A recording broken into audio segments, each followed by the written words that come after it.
Bruce Piasecki, what are the attributes of a new world company? Well, the first thing is they know how to respond to social urgencies. There's so many stakeholders telling these great companies what to do regarding environment, social inclusion, governance, so great companies that I write about, and there's hundreds of them, have the ability to respond, not just be told what to do.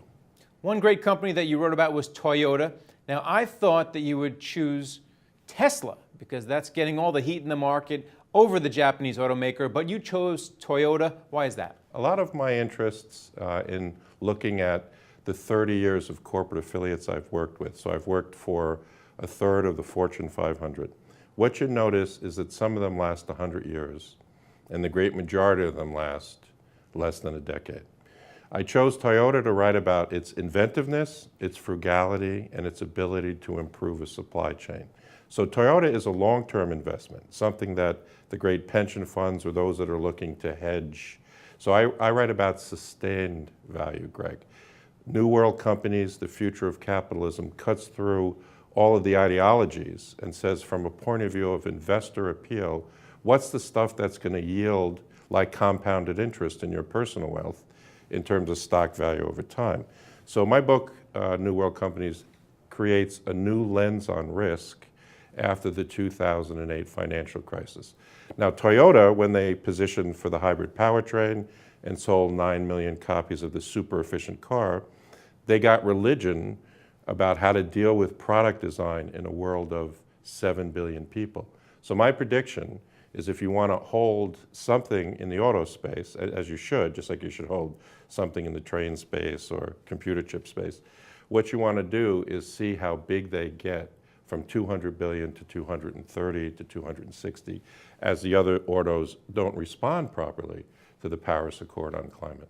Well, one stock that's not doing so well lately is Caterpillar. In the past year, it's down around 25%.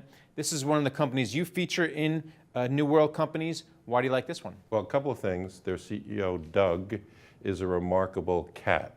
He's had many lives. They keep coming back. Just last Friday, I was doing a mining alliance, and Caterpillar was there. They listen to the customer, and they have customer loyalty. That is going to go far this next 2 or 3 decades in terms of stock value. Caterpillar did have to let 10,000 off. I actually like that discipline.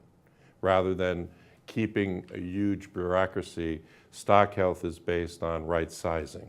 And I call him Doug because I can't pronounce his German last name easily on TV. But he and his staff, some of which I've observed, have the ability to right size. Caterpillar has 3 other options that I think stockholders would be interested in.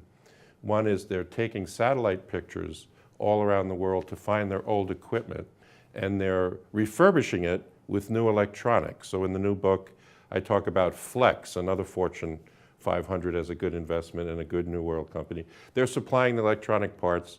So the satellite finds a truck in Africa. It's been obsolete for 20 years. They reboot it. They save 8 times the metal.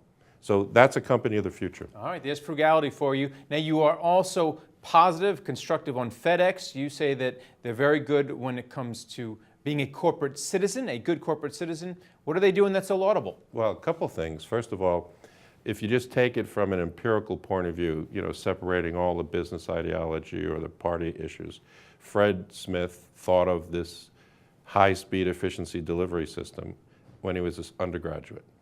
In his single lifetime, now my corporation is 33 years old, the American Hazard Control Group, and I know how long it took me to take my partners and leaders into the size of working for these Fortune 500s.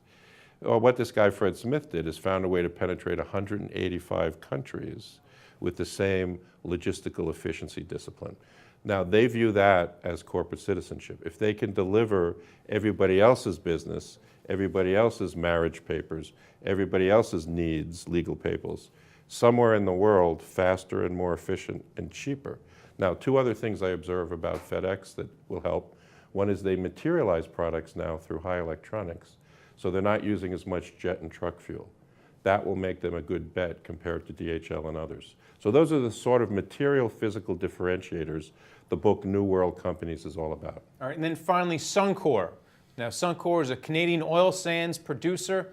not really great for the environment, a lot of people say. So why do you want to keep them among New World companies? Does their better corporate governance, which is what you write about in the book, trump the environmental worries? You got to look at this new lens on risk.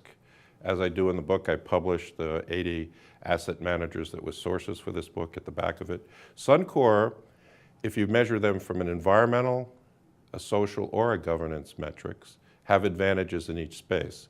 Environmental, they've disclosed carbon, the first in the oil sands, the first in petrochem to do that for 10, 15 years. So they're looking at their numbers and they're improving efficiency on carbon. Second, they bought Petro-Canada in a record time, so they're truly global and not totally dependent, as the others are, just on oil sands. Third, they have great leadership from Rick George to the new guy, Steve Williams. So I think they excel on all the features I describe in my book, New World Companies. There are 6 urgencies that start the book. You don't learn about them in business school. Each of the cases that I describe have a brilliant response to those urgencies. All right, well, thanks a lot for coming here and talking about the book, Bruce Piasecki. Thank you very much, Greg. And thank you for watching The Street.